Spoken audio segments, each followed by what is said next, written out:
പല വിചിത്രങ്ങളായ കഥകളും സത്യങ്ങളുമൊക്കെ ഉറങ്ങുന്ന നിരവധി നാടുകൾ ഈ ലോകത്തിലുണ്ട്. ചില അറിവുകൾ കൗതുകം ഉണർത്തുന്നതാണെങ്കിൽ ചിലത് നമ്മളെ ആശങ്കപ്പെടുത്തുകയും ചെയ്യും. അത്തരത്തിൽ ആശങ്കയും കൗതുകവും ഒരേപോലെ ഉളവാക്കുന്ന ഒരു ഗ്രാമമാണ് ജപ്പാനിലെ ഇച്ചിനാനോ എന്നത്. അവിടെ മനുഷ്യരെക്കാൾ കൂടുതലുള്ളത് പാവകളാണ്. ഒരു കാലത്ത് ഒരുപാട് ആളുകൾ ഉണ്ടായിരുന്ന ഇവിടെ ഇപ്പോൾ അവശേഷിക്കുന്നത് 60-ൽ താഴെ മാത്രം മനുഷ്യരാണ്. ഇപ്പോഴുള്ള 60-ൽ താഴെ ആളുകൾ ഏറിയ പങ്കും വാർദ്ധക്യത്തോട് അടുത്തവരാണ്. അവർക്ക് കൂട്ടായിട്ടുള്ളത് ഗ്രാമത്തിൻ്റെ ഓരോ കൂണിലും സ്ഥാപിച്ചിട്ടുള്ള പാവകൾ മാത്രമാണ്. ആ ഗ്രാമത്തിൽ നിന്നും നാട് വിട്ടുപോയ തങ്ങളുടെ പ്രിയപ്പെട്ടവരുടെ ഓർമ്മക്കായി ഗ്രാമവാസികൾ സ്ഥാപിച്ചതാണ് ഈ പാവകൾ. തങ്ങളുടെ ശൂന്യത മാറ്റാൻ മറ്റ് മാർഗങ്ങളില്ലാതെ വന്നതോടെയാണ് പ്രിയപ്പെട്ടവരുടെ പാവകൾ ഉണ്ടാക്കി റോഡിലും പാർക്കിലും വീട്ടുമുറ്റത്തുമൊക്കെ ഇവർ സ്ഥാപിച്ചു തുടങ്ങിയത്. ഇന്ന് ഗ്രാമത്തിൽ അവശേഷിക്കുന്നവരുടെ പ്രധാന കൂട്ട് ഈ പാവകളാണ്. കൊച്ചു കുട്ടികളുടെ മുതൽ മുതിർന്നവരുടെ വരെ പാവകൾ ഈ കൂട്ടത്തിൽ നമുക്ക് കാണാവുന്നതാണ്. ഒരു കാലത്ത് ഈ ഗ്രാമത്തിൽ ധാരാളം കുട്ടികളുള്ള ഒരുപാട് കുടുംബങ്ങളുണ്ടായിരുന്നു. എന്നാൽ ഈ കുട്ടികൾ വളർന്നു വന്നപ്പോൾ ഗ്രാമത്തിന് പുറത്തുപോയി പഠിക്കാൻ അവരെ ഗ്രാമവാസികൾ തന്നെ പ്രോത്സാഹിപ്പിക്കുകയായിരുന്നു. പക്ഷെ പഠനം കഴിഞ്ഞ് മറുനാടുകളിലേക്ക് പോയവർ പിന്നെ തങ്ങളുടെ ഗ്രാമത്തിലേക്ക് തിരിച്ചെത്തിയില്ല. ജോലിയും കുടുംബവും ഒക്കെയായി അവർ ആ നാടുകളിൽ തന്നെ താമസമാക്കി.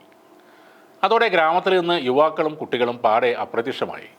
വാർദ്ധക്യത്തിലെത്തിയ ഏതാനും പേർ മാത്രം ആ ഗ്രാമത്തിൽ ബാക്കിയായി. അതാണ് ആ ഗ്രാമത്തിന് സംഭവിച്ച ദുരന്ത കഥ. കോവിഡ് മഹാമാരിയുടെ സമയത്ത് ഗ്രാമത്തിലേക്ക് കുടിയേറിയ റെയ് കാറ്റോ തോഷിഗി കാറ്റോ എന്നീ ദമ്പതികൾക്ക് ഗ്രാമത്തിൽ വെച്ച് പിറന്ന കുറനോസുഗെ കാറ്റോ എന്ന കുഞ്ഞാണ് 20 വർഷത്തിനിടയിൽ ഈ ഗ്രാമത്തിൽ പിറന്ന ഏക കുഞ്ഞ്. ഇപ്പോൾ 2 വയസ്സ് കഴിഞ്ഞ കുറനേസുഗെ കാറ്റോ ആ ഗ്രാമവാസികളുടെ കണ്ണിലുണ്ണിയാണ്. എല്ലാവർക്കും ഓമനിക്കാൻ ഒരു കുഞ്ഞ് മാത്രമുള്ള ഒരു ഗ്രാമം. കാറ്റോക്ക് ഗ്രാമത്തിൽ സമപ്രായക്കാരില്ല. ഇത് കുട്ടിയുടെ മാനസിക വളർച്ചയെ ബാധിക്കരുതെന്ന് ഗ്രാമവാസികൾക്ക് നിർബന്ധമുണ്ട്. അതിനാൽ ഗ്രാമത്തിലെ കളിസ്ഥലങ്ങളിൽ കുട്ടികളുടെ വലുപ്പമുള്ള പാവകളെ സ്ഥാപിച്ചിരിക്കുകയാണ് ഗ്രാമവാസികൾ.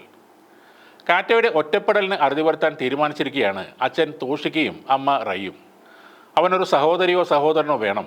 അതിനുള്ള തയ്യാറെടുപ്പിലാണ് തങ്ങളെന്നാണ് റിപ്പോർട്ടുകൾ പറയുന്നത്. ജപ്പാൻ എന്ന രാജ്യം നേരിടുന്ന ഏറ്റവും വലിയ പ്രതിസന്ധികളിലൊന്ന് ജനസംഖ്യയിൽ ഉണ്ടായിരിക്കുന്ന ഈ വലിയ ഇടിവ് തന്നെയാണ്. രാജ്യത്തെ ജനസംഖ്യയിൽ ഏറ്റവും കൂടുതലുള്ളത് 65 വയസ്സും അതിന് മുകളിൽ പ്രായമുള്ളവരുമാണ്. 2023 രാജ്യത്തിൻ്റെ മൊത്തം ജനസംഖ്യയിൽ തുടർച്ചയായ 15-ാം വർഷവും കുറവാണ് രേഖപ്പെടുത്തിയത്. കേവലം 7,30,000 നവജാത ശിശുക്കൾ മാത്രമാണ് പോയ വർഷം ജപ്പാനിൽ ഉണ്ടായത്.